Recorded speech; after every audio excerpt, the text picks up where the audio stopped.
Bonjour ou bonsoir à toutes et tous. Eh oui, il va falloir que je parle d'Emmanuel Macron. J'ai promis une vidéo sur chaque candidat et Macron a annoncé sa candidature qui semblait ne faire de doute pour personne. Il y a quelques semaines, j'aurais pu commencer cette vidéo en vous montrant cette petite séquence. Je vais vous la montrer quand même parce que ce sera une belle base de réflexion. T'as une préférence, un Alors, candidat moi, je vais être clair, je l'annonce pas maintenant, mais elle va entièrement dépendre de la position totale sur le pass vaccinal. Quand il y a une élection présidentielle, il est évident que la majorité des gens ne lisent pas tout le programme et ne mesurent pas le pour et le contre de chaque point du programme. Mais parfois, dans certaines circonstances, il y a des priorités qui écrasent toutes les autres. Et c'est particulièrement vrai lors d'un second tour, où il va falloir départager des personnes qui, peut-être de part et d'autre, vous dégoûtent, mais il faut quand même choisir. Et ne pas choisir est un choix. Si vous n'allez pas voter ou vous votez blanc, eh bien vous favorisez l'un ou l'autre candidat selon les circonstances. Donc être capable de définir des priorités, c'est absolument important. Aujourd'hui, avec l'actualité, on ne parle presque plus que de la guerre en Ukraine et la pandémie semble faire partie du passé, eh bien on dirait qu'on va voter en fonction du président qui semble pouvoir nous sortir de la guerre le plus vite possible. En temps de paix, en dehors des pandémies, chacun a ses priorités. On sait qu'il y a des candidats, en particulier Éric Zemmour, qui mettent l'immigration comme priorité. Il a textuellement dit que c'était son obsession. Il y en a d'autres, que j'ai déjà présentés, par exemple Hélène Thuy, qui malheureusement n'a pas ses parrainages, qui elle a comme priorité les animaux. Mais quand on est en temps de guerre, il y a certainement une majorité qui va estimer que la guerre est le point central par rapport auquel il faut décider. Toutefois, si je mets en balance avec la remarque d'Idriss Aberkane qui dit que le pass est la priorité. D'accord, il l'a dit quand la guerre n'existait pas. Mais ce serait quand même intéressant de savoir quelle est l'influence de l'élection présidentielle sur la guerre. Parce que si le pass sanitaire semble effectivement être décidé à Paris, par Emmanuel Macron et son mystérieux Conseil de défense, en ce qui concerne une guerre dans des pays étrangers, en l'occurrence l'Ukraine et la Russie, est-ce que Macron, ou le futur président, pourrait vraiment changer les choses? Je vais profiter de cette vidéo sur Macron pour faire une réflexion qui est vraiment importante sur la démocratie. Parce qu'on parle tout le temps de démocratie, mais on a vu des tas de décisions qui ont été prises de façon totalement antidémocratique, bien souvent à l'encontre des peuples, par ces pays, l'Europe, et donc les composantes de l'Union européenne, qui prétendent être l'exemple de la démocratie, au point qu'il faut aller l'exporter dans d'autres pays.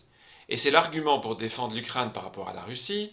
On vous présente l'Ukraine comme un pays démocratique, où les droits de l'homme essayent d'être respectés, alors que la Russie est présentée comme une dictature. Et donc il faut être du côté de la démocratie. Ça, c'est le récit au quotidien. Le problème, c'est qu'il y a des décisions qui ont été prises, et ça ne date pas de la guerre en Ukraine, qui ne semblent pas du tout démocratiques, dans le sens où les peuples n'ont pas été consultés, et que même les parlements n'ont pas eu leur mot à dire. On peut parler évidemment de l'achat de certains produits pharmaceutiques, que je ne nommerai pas, pour lesquels des milliards ont été dépensés, et comme on était en situation d'urgence, ces décisions ont été prises par la Commission européenne, sans l'aval du Parlement, même les parlementaires n'ont pas pu lire les contrats après coup, c'est quand même tout dire. Est-ce que c'est démocratique? Eh bien, on peut dire que dans certaines circonstances d'état d'urgence, il faut bien un décideur qui réagit vite par rapport à une réalité, comme en temps de guerre. C'est d'ailleurs ce qui est en train de se passer avec la guerre et Emmanuel Macron.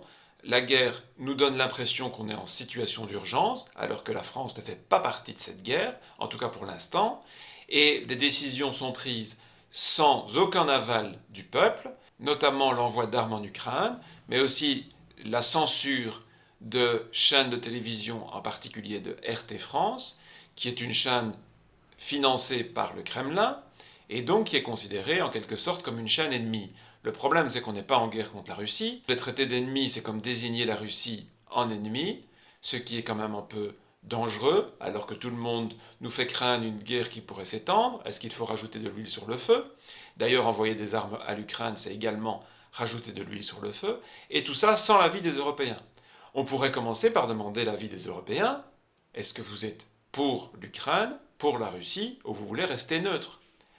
Le problème, et c'est le plus gros problème de toute démocratie, c'est que si on faisait un référendum aujourd'hui, il y a énormément de chances que les gens soutiennent l'Ukraine. Non pas parce qu'ils sont réellement pour l'Ukraine, mais c'est parce qu'on nous dit du matin au soir que ce sont les gentils et que les Russes sont les méchants. Donc, il faudrait peut-être mettre des lois, si on veut être démocratique, qui permettent au peuple d'être informé de façon équitable par rapport à une situation, et ensuite lui demander son avis. Mais sans cet effort éducatif, didactique, comment voulez-vous demander l'avis du peuple? Je peux vous montrer ça dans un autre sujet. Regardez l'Union européenne. Il y a, selon Macron, un risque que s'il y avait un référendum en France, eh bien, une majorité pourrait voter pour la sortie de l'Union européenne. C'est pas du tout certain. Mais quand on demande aux gens s'ils souhaitent un référendum, ils sont largement majoritaires à le demander. Donc ça veut dire qu'une majorité de cette majorité votera pour sortir, parce qu'en général, quand on veut un référendum, c'est pour changer les choses, et c'est pas pour le statu quo. Cela ne veut pas dire que le référendum serait positif pour le Frexit, je n'ai pas dit ça. Mais seulement, il faut se rendre compte que toute la presse est contre le Frexit. C'est quasiment du 100%. Et les candidats à l'élection présidentielle qui étaient contre l'Union européenne de façon absolument formelle, à savoir François Asselineau, Florian Philippot, et il y en a d'autres, notamment Georges Kuzmanovic, eh bien, ils ne passent quasiment jamais dans les médias dans la plupart des cas. La seule exception, c'est Philippot, mais il y a manifestement eu des pressions pour qu'il n'ait aucun parrainage. Il a abandonné en ayant un parrainage, ce qui est absolument ridicule pour quelqu'un d'aussi populaire que lui. Donc on voit bien qu'il y a un problème. Quand on remet la démocratie française en cause, sur le plateau de télévision aujourd'hui, on vous répond « Oui, mais dans une dictature, vous ne pourriez pas dire ce que vous êtes en train de dire, il n'y a pas de goulag, il n'y a pas de camp de concentration. » Mais en réalité, ce n'est pas parce que le système est différent ou que la méthode est différente que ça rend le système démocratique.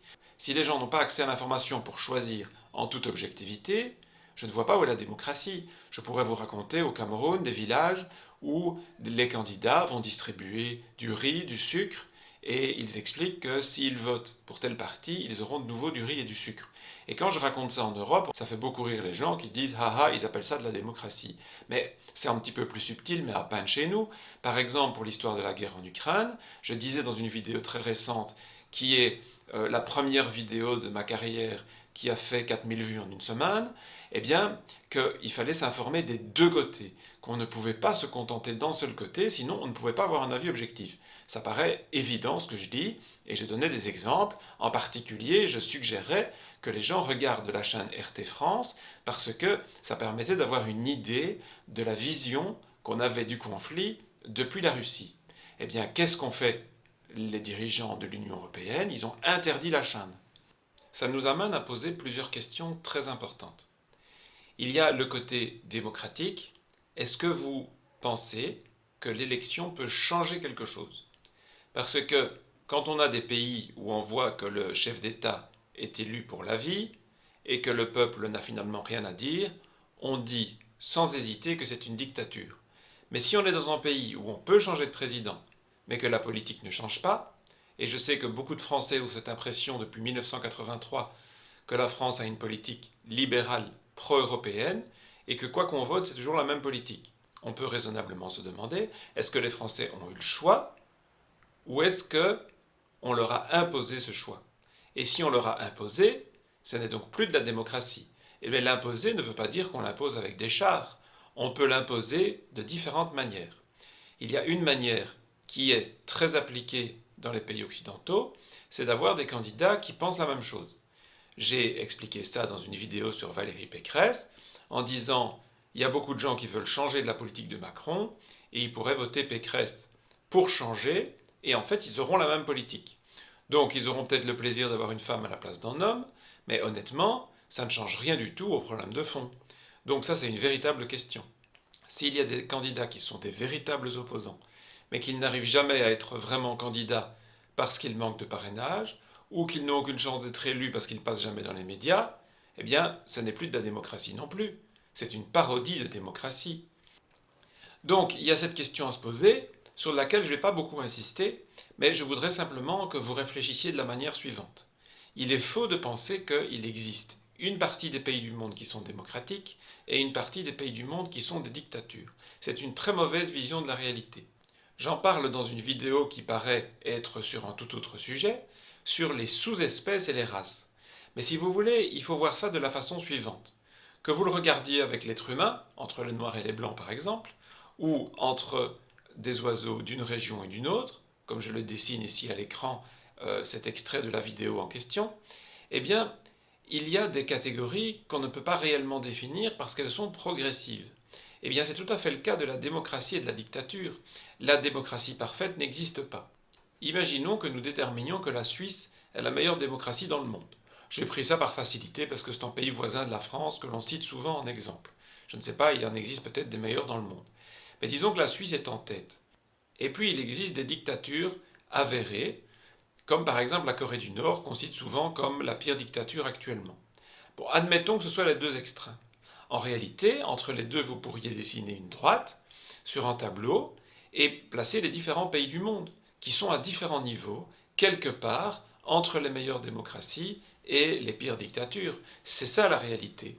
Et quand un pays comme la France, ou de façon générale l'Union européenne, interdit une chaîne de télévision, ou elle prend une décision sans consulter le peuple, qui entraîne pourtant des conséquences très graves comme armer l'Ukraine, ce qui peut provoquer l'entrée en guerre de l'Union européenne contre la Russie, donc on ne parle pas de quelque chose de léger, eh bien, on ne passe pas du jour au lendemain d'une démocratie parfaite à une dictature. On fait descendre un petit peu la France sur notre tableau. Et donc, il est très raisonnable de se demander où en est la France, et on peut se comparer à d'autres pays. Et donc, quand on dit la France est une démocratie et la Russie est une dictature, c'est évidemment une fausse description. On peut estimer que la Russie est plus basse sur ce tableau que la France, mais quand on regarde l'actualité, on est en droit de se poser la question, et la réponse n'est peut-être pas aussi simple. De la même manière, si on compare l'Ukraine et la Russie, il y a des choses terribles qui se passent dans les deux pays, il n'y a aucun doute, mais quand on parle de fermer les chaînes de télévision des opposants, d'enfermer les opposants, de même tuer les opposants, il y a au moins autant de faits dans ce sens en Ukraine qu'en Russie. Cela ne justifie pas ce qui se passe en Russie, mais ça devrait relativiser notre soutien à l'Ukraine. En particulier en fonction des candidats qui se présentent, je vais vous laisser la fin de la réflexion, mais il est vraiment raisonnable de se demander si vous êtes détenteur du pouvoir, ce que signifie la démocratie théoriquement. Démocratie signifie pouvoir au peuple. Et donc si vous avez l'impression que non, c'est que vous n'êtes plus en démocratie. C'est comme l'histoire de la grenouille dans l'eau chaude. On voit bien que la démocratie disparaît. Certains disent qu'on n'a jamais été en démocratie, mais en tout cas que le niveau sur mon tableau descend. Ça, je pense que c'est évident, au moins depuis la crise de la pandémie. Eh bien, à partir de quand réagirez-vous? Et si vous allez réagir, comment? Ce sont des questions vraiment importantes. Maintenant, on va revenir à Emmanuel Macron et on va se poser la question suivante. J'ai cité deux priorités possibles. On est d'accord qu'il y en a plein d'autres. Et moi, de façon générale, je ne me cache pas, je l'ai encore répété dans ma vidéo sur Hélène Thuy, que mes priorités sont à chercher du côté des animaux et de la conservation de la nature. Mais ici, étant donné que nous sommes dans une crise aiguë de guerre, même si elle ne concerne pas directement la France pour l'instant, de pandémie qui a l'air d'avoir disparu dans les médias depuis la guerre, mais je pense que tout le monde sait bien que ce n'est qu'une trêve, et donc une crise de la démocratie, qui me semble de plus en plus évidente, on va se contenter de ces sujets par rapport à Emmanuel Macron. Et donc on va se poser la question suivante. Est-ce que vous êtes content de la politique d'Emmanuel Macron? Si oui, vous votez pour lui, si vous êtes heureux, c'est très bien. Seulement à voir les réseaux sociaux, il y a un tel déferlement de haine contre Emmanuel Macron qu'on peut se demander si c'est vraiment la volonté populaire. Et si vous n'aimez pas sa politique, les questions cruciales, c'est de savoir quels sont les présidents, ou présidentes bien sûr, pour lesquels vous pourriez voter, qui apporteraient un réel changement dans le sens que vous souhaitez. Ce sont vraiment ça les questions. Et donc je vais me contenter de parler de ces deux sujets, assez rapidement, parce que j'en ai déjà beaucoup parlé, la guerre et la pandémie, mais surtout la guerre, puisque en à peine plus d'une semaine depuis ma précédente vidéo sur le sujet, il s'est passé énormément de choses. Alors je ne vais pas, moi, vous parler de la guerre, parce que je ne suis pas sur place, parce que je ne suis pas un spécialiste, et parce que je n'ai pas envie de passer du temps à lire et à écouter tout ce qui est publié, parce que ça n'arrête pas. Il faudrait que je ne fasse plus que ça nuit et jour. Ce que je vais par contre faire, c'est vous montrer des documents qui vous permettent de vous informer. Je vais prendre des extraits et les commenter, sans plus. Les liens seront dans la description. Alors, je préfère être clair, tous ces documents sont des documents publiés par des Belges, par des Français, en tout cas des francophones bien de chez nous, et ne sont pas publiés sur des médias russes, ce ne sont pas des Russes ou des gens qui travaillent avec la Russie, à l'exception d'un Français qui a été volontaire pour défendre les civils du Donbass depuis environ 7 ans, et qui vit donc sur place, qui est un point de vue très intéressant, mais qui clairement a été défendre les civils du Donbass contre l'armée ukrainienne. Donc on peut dire que lui est orienté. Pourquoi est-ce que je vous montre que des documents qui vont dans ce sens? C'est parce que les médias occidentaux, mainstream, ne vous montrent que l'autre sens. Donc je veux contrebalancer un petit peu et vous donner des sources intéressantes pour que vous puissiez réfléchir de façon plus équilibrée. C'est vraiment l'objectif affiché. Je tiens à préciser quelque chose. Une réflexion qui n'a pas été faite par les différents intervenants des émissions que je vais vous montrer. Il est évident que Macron ne peut pas décider du fait qu'il y ait une guerre ou pas. Vous verrez en écoutant ces documents que la guerre a commencé en 2014 et qu'elle a été souhaitée par les États-Unis. Donc en aucun cas Macron est responsable du début de la guerre et en aucun cas Macron a le pouvoir de l'arrêter. Maintenant, vous savez qu'il a été joué au médiateur en Russie, en Ukraine, ce qui a déjà pas beaucoup de sens en soi, puisque c'est une guerre en réalité entre l'OTAN et la Russie, et que Macron est membre de l'OTAN, et donc il essaye de jouer le médiateur tout en étant juge et partie. Donc ça n'a pas beaucoup de sens. Mais quel est le réel intérêt de ce qu'il a fait? Alors certains disent que c'est parce qu'il souhaitait quand même tenter quelque chose en dernière minute pour éviter la guerre. Ça, c'est la version des pro-Macron. D'autres disent qu'il a voulu profiter de l'occasion pour se montrer un chef d'État fiable et faiseur de paix pour gagner l'élection. C'est aussi une possibilité.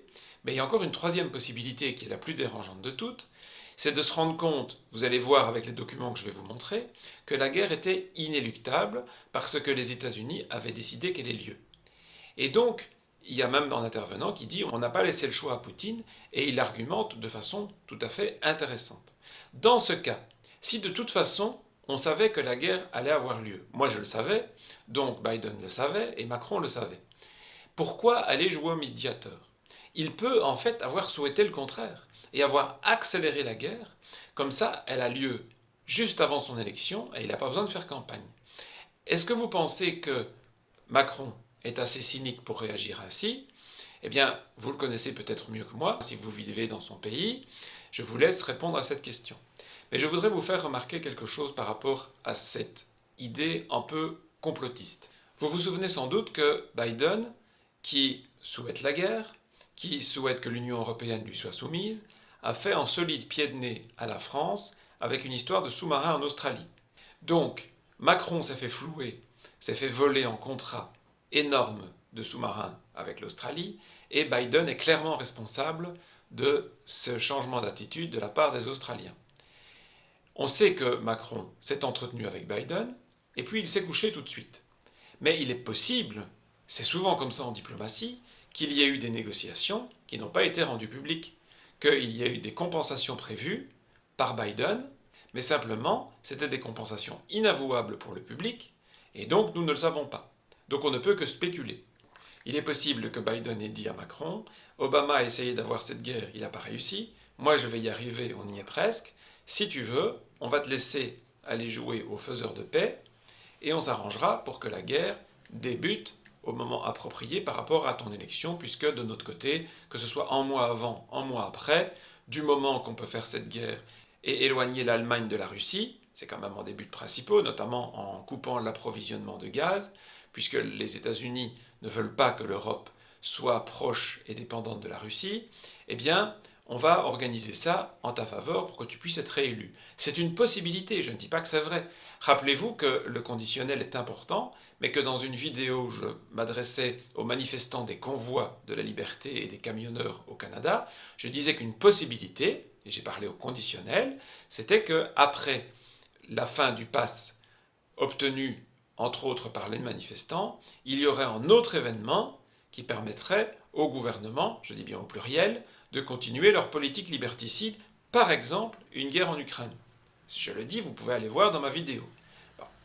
En l'occurrence, ça a eu lieu. Ça aurait pu être autre chose. Et les autres idées que j'ai, comme par exemple en pic de chaleur au mois de juillet, qui est telle qu'on va introduire en passe climatique, restent parfaitement possibles. L'un n'empêche pas l'autre. Mais c'est important de réfléchir avec ce qu'on a et de savoir qu'il y a des informations dont nous ne disposons pas et qu'on est obligé de spéculer, de réfléchir aux possibilités et après coup, de voir quelles étaient nos spéculations exactes et quelles étaient celles qui étaient fausses pour améliorer notre réflexion. Donc, est-ce qu'on a vraiment le choix par rapport à la politique? Que vous puissiez voter par exemple pour Valérie Pécresse ou Éric Zemmour ou Marine Le Pen ou Jean-Luc Mélenchon pour citer les plus hauts dans les sondages, si les sondages disent la vérité, à ce propos je vous propose d'aller voir une vidéo intéressante sur le sujet, eh bien sûr que vous avez la possibilité de voter.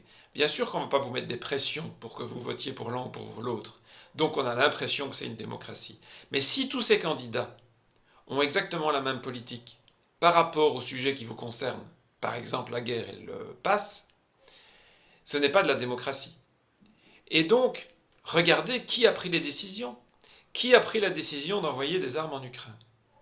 Ursula von der Leyen, la Commission européenne. Qui a décidé de supprimer RT France pour que vous n'ayez pas le point de vue russe dans ce conflit? Ursula von der Leyen, la Commission européenne. Donc finalement, il sert à quoi le président de la République? Il y a finalement qu'un seul vrai choix. Est-ce qu'on veut un président de la République qui va se conformer aux ordres de la Commission européenne et de Bruxelles, ce que fait Macron, ce que fera Pécresse, je l'ai démontré, ou est-ce qu'on a droit à un président qui s'opposera à l'Union européenne et imposera une politique française? C'est ce que prétendent Zemmour et Mélenchon. Mais aucun des deux ne propose de sortir de l'Union européenne. J'en ai déjà parlé dans la vidéo sur Mélenchon, j'en reparlerai dans la vidéo de Zemmour, bien entendu. Donc ici, je vais passer là-dessus. Et donc, nous allons écouter des extraits de plusieurs vidéos que vous pouvez voir intégralement, gratuitement, en ligne. Et la plupart, même si certains ont déjà été censurés sur YouTube, sont disponibles sur d'autres plateformes, notamment Odyssée. Je vous rappelle que moi aussi j'ai été censuré, que moi aussi j'ai une chaîne sur Odyssée, et une autre chaîne qui est moins complète, il n'y a pas toutes mes vidéos, mais qui a énormément de vues par rapport à Odyssée, c'est Crowdbunker. On va commencer par une interview entre Michel, journaliste belge, et Erwan, citoyen français, qui est parti soutenir les civils du Donbass et qui y vit depuis des années. C'est une vidéo, une vraie bombe. Je doute qu'elle reste très longtemps sur Internet. Donc, profitez pour aller la voir en priorité. Je vous ai choisi quelques extraits, mais ça vaut vraiment la peine de la voir en entier. Je pense notamment au bataillon Tornado qui agissait sur le front de Lugansk. Alors eux, c'était je vole, je viole, je tue et je brûle. Donc ils ont fait ça plusieurs fois sur des victimes, des femmes, des enfants, sur le front de Lugansk. C'était tellement... En plus, ces imbéciles, c'est pour vous montrer quand même le niveau de psychopathie de ces gens-là, c'est qu'ils se filmaient en train de faire leurs crimes. Ah oui. Donc on a des preuves, on a des preuves de ça. Voilà, il y avait des preuves tangibles. Il y a eu énormément de gens qui ont été horrifiés, même à Kiev, de la sauvagerie de ces gens-là. Et donc le bataillon Tornado a été dissous et il y a eu à peu près une dizaine ou une quinzaine d'officiers et de responsables qui ont été condamnés. Alors ils ont été condamnés, ça a été surtout pour calmer le jeu. Donc c'était pour dire ok, on est allé trop loin, là il y a eu vraiment des crimes de guerre, on condamne. Mais il n'y a pas eu que 15 soldats de Tornado qui ont été coupables de crimes de guerre. On a montré l'exemple pour calmer les Occidentaux, parce que il y avait quand même côté occidental des gens qui se posaient des questions aussi, hein, qui demandaient à Kiev, c'est qui ces mecs-là avec les symboles nazis, qu'est-ce qu'ils font, pourquoi ils sont intégrés dans l'armée ukrainienne et tout ça. Donc on rappelle qu'actuellement les États-Unis financent toujours le bataillon Azov, non? Alors, le bataillon Azov, alors aujourd'hui, le régiment Azov est intégré dans l'organigramme de l'armée ukrainienne. Donc, il reçoit effectivement, comme toute l'armée ukrainienne, des financements occidentaux, les impôts de l'Union européenne, les armes des États-Unis, de la Grande-Bretagne, etc. Donc, ce sont des gens qui aujourd'hui sont fondus dans la masse, mais dont les responsables politiques se retrouvent jusqu'au plus haut sommet de l'état-major. Dimitri Yarosh est conseiller spécial du chef d'état-major de l'armée ukrainienne. Donc il est assis, je dirais, à la droite du père quelque part. Donc ce sont des néo-nazis convaincus qui sont complètement psychopathes. Ce sont des gens qui en 2014 disaient il faut lancer une bombe atomique sur le Donbass pour régler le sort des russophones. Ça c'est Timoshenko qui dit ça. Timoshenko disait ça au téléphone à une responsable de l'Union européenne. Je vis sur une région bombardée qui est le nord de Donetsk, un quartier qui a été détruit à 60% par les tirs de l'artillerie ukrainienne et dans lequel vivent encore des familles, femmes, enfants, parents, grands-parents, et je peux témoigner de cette horreur au quotidien des enfants qui sont dans les caves depuis 8 ans. Alors, l'amie que j'ai dans les quartiers nord de Donetsk, elle a 2 enfants. Au début de la guerre, elle leur disait c'est l'orage, n'ayez pas peur. Et aujourd'hui, les enfants interrogent la maman en disant ah ça c'est un mortier de 122, ça c'est non mais c'est hallucinant. C'est un mortier de 120, ça c'est un canon sans recul, ça c'est un BMP qui tire, ça c'est un char. C'est-à-dire que les enfants vivent avec la guerre. 8 ans pour un enfant, d'abord pour un adolescent, c'est une jeunesse de gâcher, et pour un enfant, ça peut être quelque chose de absolument traumatisant sur le plan psychologique. Elle est en train de devenir un bastion militaire ethnocentré et absolument raciste, xénophobe, et qui, pour moi, c'est un non-sens. Les gens qui fuient l'Ukraine aujourd'hui sont persécutés dès lors qu'ils sont soit d'origine africaine, soit d'origine maghrébine. J'ai un ami kabyle hier qui m'a appelé de Paris. Il m'a dit j'ai ma famille qui quitte l'Ukraine. Ils se sont fait taper dessus, molester, humilier à la frontière avec la Pologne parce qu'ils étaient maghrébins. Et à côté d'eux, il y avait des Africains qui étaient exactement dans la même situation. La BBC a publié le même genre de témoignage hier d'une femme nigériane qui disait comment, alors qu'elle fuyait le pays, elle s'était fait vraiment traiter de façon très raciste. Je voudrais qu'on revienne un instant sur la question des destructions. Vous m'avez envoyé des photos où on voit les destructions dans la zone où vous êtes, donc tout près du front. On voit des maisons qui sont épouvantablement détruites, des enfants qui essayent d'avoir une vie normale là-dedans. Donc on imagine le traumatisme pour des milliers d'enfants qui vivent dans une situation de guerre depuis des années, je le rappelle. Et les vieux aussi, je montre les photos que vous m'avez envoyées.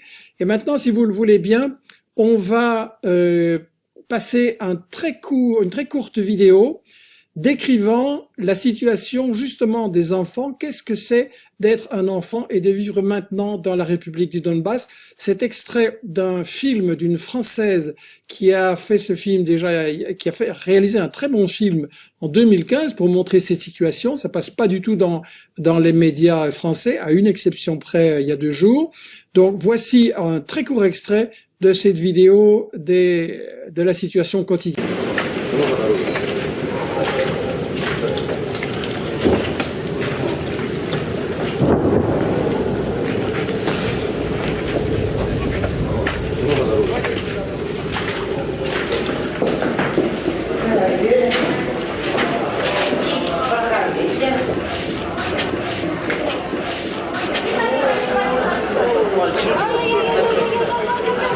Французский журналист приехал специально, чтобы снять и показать всему миру, что здесь творится. Потому что там никто не знает и не верит, что у нас такое творится. Покажем. Именно она, мы ж, поймите, те, кто приезжает и кого мы приводим, они показывают все. Мы покажем. Понимаете? Верьте нам, конечно. Сколько времени вы живете здесь? 7 месяцев. И трусятся. Сегодня грады пошли, он всех зателепало. Это те вот, которые с лета, они ж тут же и находятся, семьи. И теперь же уже не выедешь. Поуезжали, поприезжали опять, а куда? Эти маленькие дети все лето солнце не видят, потому что солнца нет. Le documentaire avait été mis en 2017 sur YouTube. Début 2022, il avait 10 000 vues. Lorsque je l'ai découvert mi-février, il avait 30 000 vues. Je l'ai partagé abondamment, et je suis loin d'être le seul, puisque 24 heures après, il était à 180 000 vues. Et puis YouTube l'a censuré. C'est très intéressant de voir à quel point c'est politique, puisque ce documentaire était resté 5 ans sur YouTube sans contrevenir aux règles de la communauté, et avec le début du conflit, il est soudainement devenu inacceptable. Donc c'est bien la preuve que YouTube participe à la propagande pro-OTAN, pro-occidentale. On le savait, mais c'est une preuve de plus.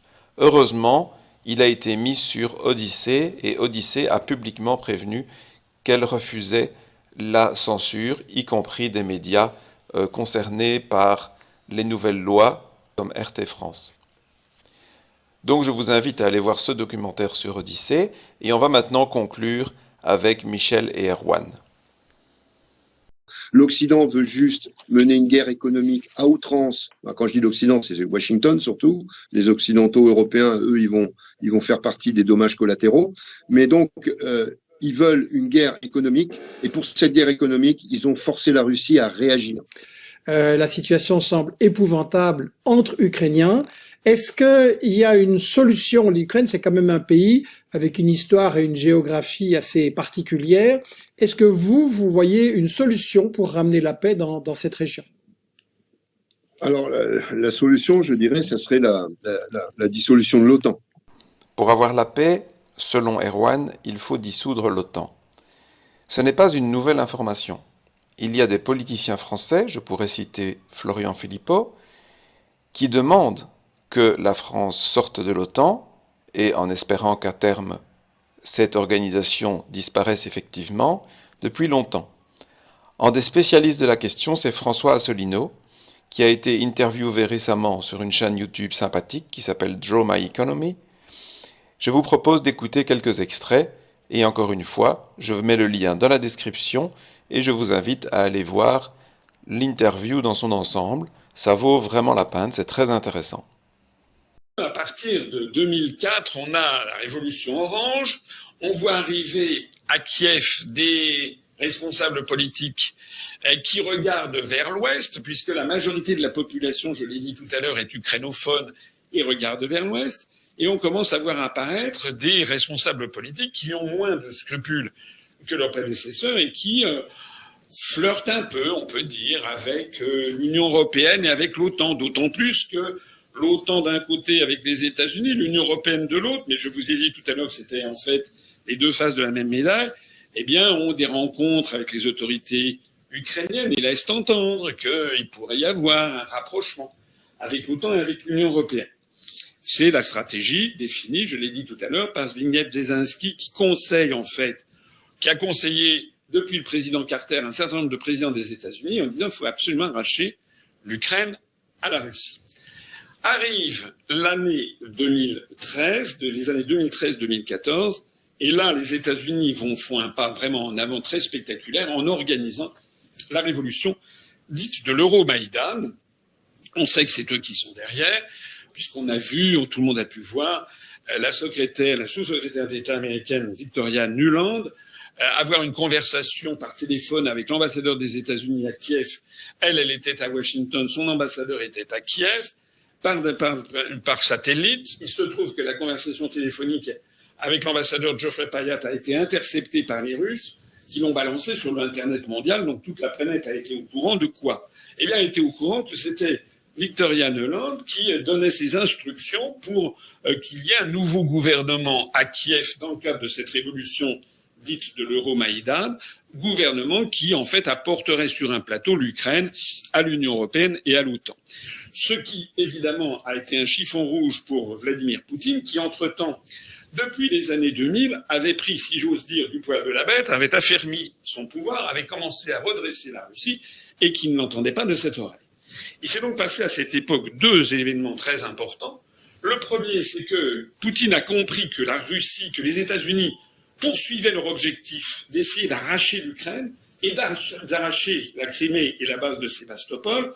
Et si les États-Unis arrivaient à ça, si l'OTAN s'installait à Sébastopol, il n'y a plus de Russie. Enfin, la Russie continuera d'exister, mais ça serait une Russie extraordinairement affaiblie, n'étant plus une puissance mondiale pouvant tenir tête aux États-Unis. On a vu apparaître un début de guerre civile, qui existe toujours d'ailleurs, et ça fait, nous sommes en 2022, depuis maintenant 8 ans, ça fait 8 ans que les autorités de Kiev balancent sur le Donbass des roquettes, font des tirs d'artillerie, envoient parfois des missiles, et donc il y a un nombre de morts. Alors, nombre de morts, on ne sait pas très bien, il y en a des deux côtés, mais il y a évidemment beaucoup plus de morts parmi les Russes du Donbass que parmi les Ukrainiens du reste de l'Ukraine, les Ukrainiens ukrainophiles. Certains évoquent même plus de 14 000 morts dans l'est de l'Ukraine. Et donc, Vladimir Poutine n'a pas pour objectif de mettre la main sur les pays baltes, ou bien sur la Pologne, ou sur la Bulgarie ou la Hongrie, parce qu'il sait que de toute façon, ces pays font partie de l'OTAN, et il sait que dans l'OTAN, il y a un article, l'article 5, qui précise que si un État de l'OTAN est attaqué, tous les autres lui portent secours, à commencer par les États-Unis d'Amérique. Donc Poutine sait très bien qu'attaquer un pays de l'Est entré dans l'OTAN, il n'aurait plus les moyens d'empêcher une guerre nucléaire. Donc ça serait peut-être la troisième et ultime guerre mondiale, l'explosion de la planète Terre. Donc Poutine ne fait pas ça. Mais en revanche, ce que Poutine fait, c'est qu'il a dit, redit depuis 8 ans qu'il n'acceptera jamais que la Biélorussie, qui fait l'objet de manœuvres de déstabilisation de l'OTAN par ailleurs, ou que l'Ukraine bascule dans l'OTAN. Et à l'automne dernier, enfin à la fin de l'année dernière, Poutine a fait 2 mémorandums qu'il a envoyés, l'un à Washington, l'autre à l'Union européenne, pour dire, voilà, moi j'ai besoin de garanties de sécurité pour la Russie, parce que je ne veux pas qu'il y ait des troupes et des bases militaires russes le long de la frontière avec la Russie. Et donc il a proposé un plan, notamment qui interdisait à l'Ukraine non seulement d'entrer dans l'Union européenne et dans l'OTAN, mais aussi d'avoir des bases militaires étrangères. Alors, ce plan a été considéré comme scandaleux par les États-Unis, par évidemment les vassaux européens, par la presse française qui en a rajouté en disant mais l'Ukraine est un pays indépendant, souverain, c'est pas normal, elle doit pouvoir entrer dans l'Union européenne, c'est la liberté, etc. Poutine veut empêcher la liberté. Ça, c'est le discours officiel que l'on nous sert. Mais on oublie de préciser quand même ce qui s'est passé aux États-Unis et à Cuba en 1961-62. C'est-à-dire que lorsque les soviétiques avaient voulu installer des missiles à Cuba, d'ailleurs en réponse à des missiles installés par les Américains en Turquie, mais lorsque Khrouchtchev avait voulu installer des missiles à Cuba en 1962, à quelques centaines de kilomètres des côtes de la Floride, Kennedy avait pris la mouche, si j'ose dire, et avait laissé entendre que ce serait la Troisième Guerre mondiale. Il y a eu quelques jours où la planète a vacillé dans ces années-là, et puis finalement, eh bien, c'est Khrouchtchev qui a mis le genou à terre et qui a fait revenir les missiles en Union soviétique, ce qui d'ailleurs a scellé sa chute, puisque quelques mois après, en fait, il a disparu, il a été remplacé. Ça veut donc dire que les États-Unis ne tolèrent pas, même dans un pays, on pourrait dire que Cuba est une île souveraine et indépendante, ce qu'elle est, mais les États-Unis n'ont pas toléré que l'Union soviétique s'en serve comme d'une base militaire. De la même façon que si demain, le président du Mexique, qui est un président de gauche, qui d'ailleurs a refusé de condamner Poutine sur cette question ukrainienne, si demain le président du Mexique donnait son accord à ce que la Russie installe des bases militaires le long du Rio Grande, au sud du Colorado, de l'Arizona, du Texas, voilà, les États-Unis évidemment hurleraient. Les États-Unis mettraient certainement un ultimatum pour que ces bases militaires soient rappelées. Et je suis persuadé que nos médias occidentaux, que tous nos commentateurs donneraient évidemment raison aux États-Unis. Voilà. Donc tout ceci pour dire, et en conclusion générale, qu'il faut absolument se méfier du narratif officiel qui nous est administré, qui présente la vérité de façon hémiplégique et qui oublie toute une partie des explications qui montrent que loin d'être un fou furieux, loin d'être un nouveau Hitler, eh bien, Vladimir Poutine, j'allais dire, c'est presque un nouveau Kennedy, c'est-à-dire, il ne veut pas que son pays soit menacé par des armées étrangères. Lorsque Macron se rend maintenant en Russie pour parler avec Vladimir Poutine l'a humilié devant la planète entière, ce qui n'était pas très gentil de la part de Poutine, mais Poutine a envoyé un message quand même très clair, c'est qu'il ne faut pas quand même que M. Macron se prenne pour ce qu'il n'est pas. M. Macron est perçu, vu par Poutine, vu par Moscou, non pas comme un monsieur bons offices, mais comme un porte-parole du camp occidental, dont nous faisons partie, hélas. Parce qu'on ne peut pas être jugé parti. Ça veut donc dire que, pour répondre à votre question, ce qu'il faudrait, c'est sortir de l'Union européenne et de l'OTAN. Il y a des possibilités de vous montrer comme ça des milliers d'extraits. Je vais me contenter de 2 youtubeurs supplémentaires. Tout d'abord, Philippe Weber, que je ne connaissais pas avant cette crise. Je vois qu'il est relativement populaire sur Odyssée. Et écoutez ses propos, qui sont intéressants et vont évidemment dans le même sens que François Asselineau, par exemple. Il y a aujourd'hui 13 laboratoires d'armes biologiques en Ukraine, dont certaines sont souterraines, qui sont parfaitement identifiées. Alors ces laboratoires sont la propriété des États-Unis et non pas des Ukrainiens. Alors c'est des labos du même type que Wuhan en Chine. Ces labos auraient tous été détruits par Poutine, selon les sources que l'on a aujourd'hui. Alors on pourra peut-être remercier un jour Poutine pour avoir évité une nouvelle pandémie. Voilà. Information importante qui est récente, qui date du 27 février, l'héritier de la famille Rothschild, qui s'appelle Nathaniel Rothschild, écrit au gouvernement britannique ceci. Alors je cite, « L'Ukraine est une pièce essentielle que nous ne pouvons pas perdre sur l'échiquier géopolitique. Il faut déployer plus de forces contre la Russie. Sans l'Ukraine, l'ordre mondial pourrait ne pas survivre. » Je répète, l'ordre mondial pourrait ne pas survivre. Alors vous voyez que là, on touche un point très très sensible. Bon, Poutine le sait bien sûr. Et vous voyez que tout se joue maintenant. En fait, Poutine combat non pas l'Ukraine, mais l'État profond sur un plan mondial qui est centré sur l'Ukraine. Alors on va dire quand même 2 mots sur notre président Macron. Il a d'abord joué le rôle de médiateur entre Poutine et Biden pour faire partie de la cour des grands. Malheureusement, il n'a pas trop vu qu'il était jugé parti puisque la France fait partie de l'OTAN.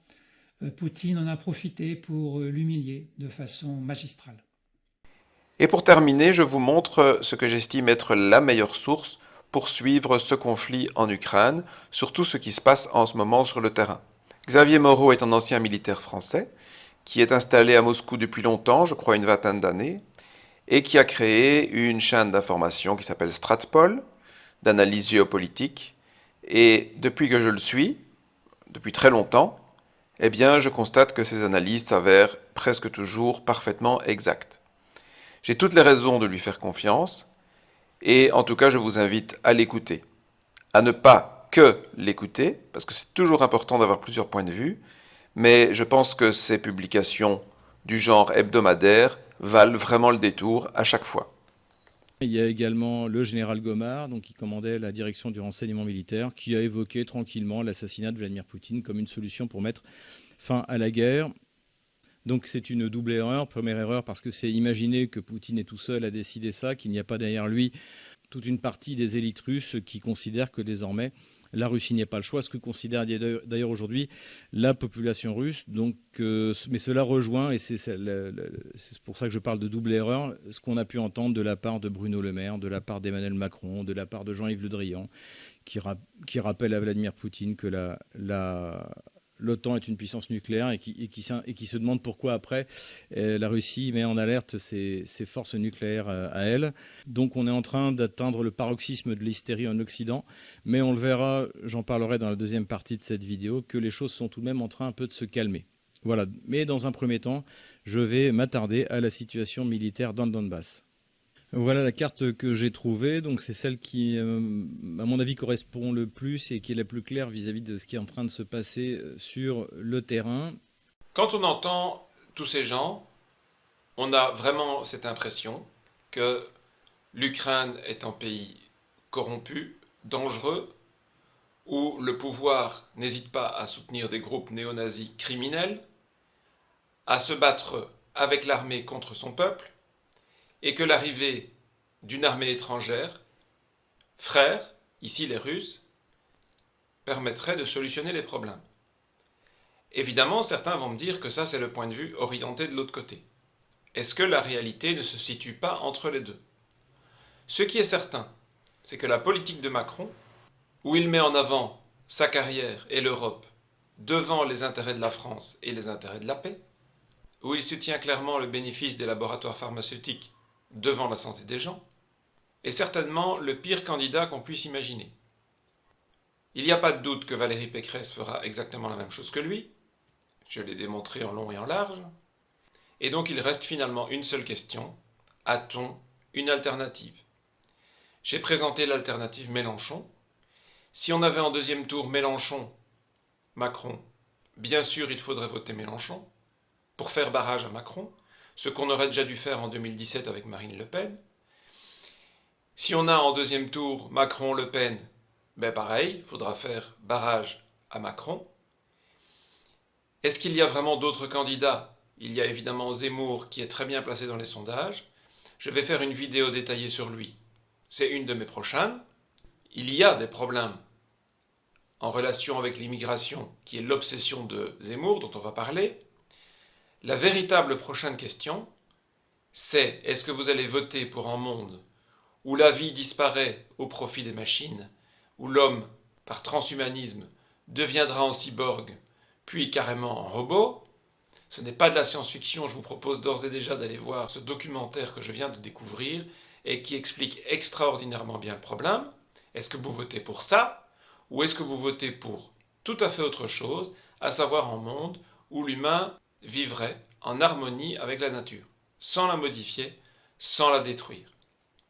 Et est-ce qu'il existe un candidat qui offre cette opportunité? Et si ce n'est pas le cas, de quelle manière est-ce qu'on peut faire entendre notre voix? Ce sont des questions bien plus importantes que l'élection présidentielle, qui, comme je le disais dans ma vidéo sur la guerre du pass au mois de septembre passé, n'est qu'un détail dans le courant de l'histoire. Toutefois, ce serait mieux d'avoir un président dans notre camp, qui se bat pour nous plutôt que se battre pour l'oligarchie transhumaniste, et donc il faut essayer de choisir le moins pire. Merci pour votre attention, je vous dis à bientôt.